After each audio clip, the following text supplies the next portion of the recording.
Guys, samahan nyo ako sa mga mangyayari sa araw na to. So ngayon, nandito tayo sa office. Maaga tayo nagising. So dito, nagmumuni-muni muna tayo. Sabay magbabalot na tayo ng mga orders dyan. Yan, sinaksa ko na yung printer. So magpiprint na tayo dyan. Babalot natin, kunin muna tayo yung mga orders. So papak na natin yan. Let's go. Bilisang pack lang tayo dito. 2 order siya from TikTok. Pero 5 piraso yung order nila. So tara, ibalot na natin yan. Ito nga pala yung orders natin from yesterday. So napakadami yan. Salamat sa mga umorder. At dito naman, tatanggalin natin yung balot ng kotse natin. Kasi medyo nagutom na tayo dyan. Gisingin na natin sila at ayayin natin sila kumain sa taktak. Let's go. Dito pala, tinanggal ko muna yung mga balot na itong upuan. Kasi medyo naguguluhan na ako. So ayusin muna natin to. Tapos na ako dyan mag-ayos. So ito, may na-discover ako. Pwede pala yan. Ngayon ko lang nakita to. Grabe talaga ang bisa ng BYD. So dito, nag-drive na kami papuntang taktak. So yan, maglalakad-lakad muna kami bago kumain. Hanap kami ng food trip doon. Yan pala yung mga anak natin. Tuwang-tuwa kami dito kasi first time namin makalabas ng umaga at masikatan ng araw, boy. Sabi ko nga, ipatarpulin namin tong araw na to kasi grabe, himala tong nangyari. Dito, tamang food trip lang kami ng mga anakis ko dyan. Toge, sabay fried rice, sabay itlog, yun.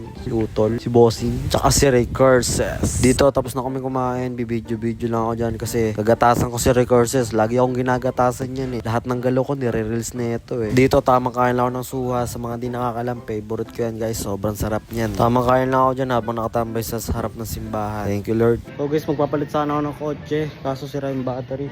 Kaya pinag ko na isa dito. Kinarge yung battery dito kasi ayaw umandar ng isang kotse. Okay, di tayo makaalis. Wala tayong kotse. Ipit muna ako ng mga gamit ko. Tamang sound trip lang tayo dito. Na-charge pa yung battery guys. Tignan natin kung maayos. Sana umandar. Dito, tamang ligpit lang ako. Ihiwalay ko yung mga damit na hindi ko na sinusuot. Diyan, tamang sound trip lang tayo. Solid na sound trip natin dyan. Fun. Dito, dinrive ko pala yung isang kotse kasi kailangan ko magpagupit. Naka-schedule pala ako ng 11 a.m. So, pupunta ako muna yon. Hindi ko na inantay yung isang kotse kasi medyo matagal pa siguro i-charge yung battery. Alam mo na ulo mo, pero may yan. Ulit mo kasi.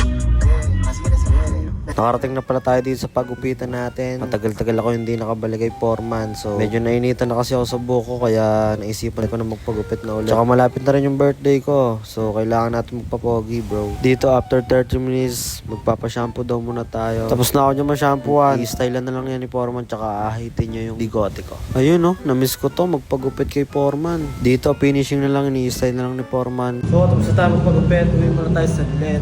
Maligo muna tayo boy.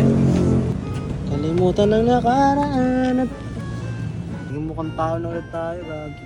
Sakto to sa birthday ko, medyo mahaba na siya konti. Mga tatanong pala dyan ng gupit ko, warrior ka at sabihin nyo lang. Kaya tayo nyo lang yung gupit ko. Dito nakauwi na ako, tsaka kumain muna ako dito ng pusido. Ayan, sobrang sarap. Meron din dito ang bachoy, sobrang tagal ko na to hindi nakain kaya titirahin ko yan.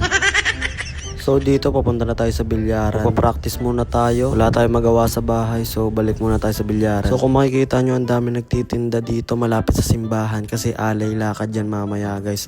Punong-puno yan. Walang masasakyan na makakapasok dito. Kaya inagahan ko na pumunta sa bilyaran. Dito na tiyempohan natin si Cardo. Paalis na. Sa mga di pa na nakakilala dyan, yan pala si Recurses. Laging naggagata sa akin. Lahat ng galaw ko nire-release na ito eh. Dito tamang higa muna tayo kasi ang sarap humiga. Ang lamig. Dito nakaidlip muna ako sa kasi bitin yung tulog ko kanina. At dyan kung makikita nyo may sinusubukan ako na bago na test hit muna para malaman natin yung timbang. So kung hindi okay, i-adjust natin. Dito pinatras ko sa ng konti na nalaman ko na medyo mahina yung power niya. So ang gagawin ko dyan, dadagdagan ko siya ng timbang sa ilalim para magkabigat siya dun sa ilalim. So dito nakuha ko na yung tamang timbang niya. So practice na agad ako dyan. Nag-umpisa ako mag-practice 6 p.m. Natapos ako siguro mga 9 p.m. Konting highlights lang muna tayo dyan bago natin tapusin tong video na to. So dito ko na nga pala tatapusin tong video na to guys. Natripan ko lang mag-vlog ngayong araw. Salamat sa mga nanonood palagi dyan. Suggest kayo ng content na gusto nyo, gagawan ko yan.